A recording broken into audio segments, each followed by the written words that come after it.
বাংলাদেশি হিন্দুদের সুরক্ষা নিশ্চিতের দাবিতে করা একটি জনস্বার্থ মামলার শুনানি করতে অস্বীকার করেছেন ভারতের সুপ্রিম কোর্ট। ভারতের প্রধান বিচারপতি সঞ্জীব খান্না পরিষ্কার জানিয়ে দিয়েছেন, অন্য একটি দেশের অভ্যন্তরীণ বিষয় নিয়ে তারা শুনানি করতে রাজি নন। এই জনস্বার্থ মামলাটি এনেছিলেন পাঞ্জাবের লুধিয়ানার ভগবান জগন্নাথ রথযাত্রা মহোৎসব কমিটির চেয়ারপারসন রাজেশ ঢান্ডা। মামলায় দাবি করা হয়, বাংলাদেশি হিন্দু সহ অন্যান্য ধর্মীয় সংখ্যালঘুরা নির্যাতন ও হামলার শিকার হচ্ছেন, তাদের সুরক্ষা ও নিরাপত্তার ব্যবস্থা করা হোক। এটা নিশ্চিত করতে ভারত সরকারকে এই মর্মে যাতে নির্দেশনা দেওয়া হয় সেই দাবিও জানানো হয় মামলাটিতে।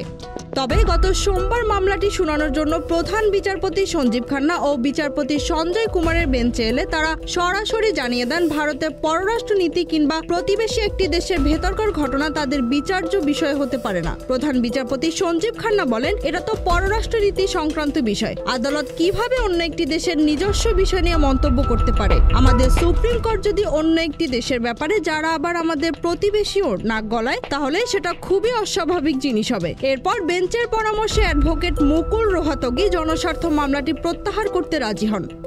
Z news, Dhaka.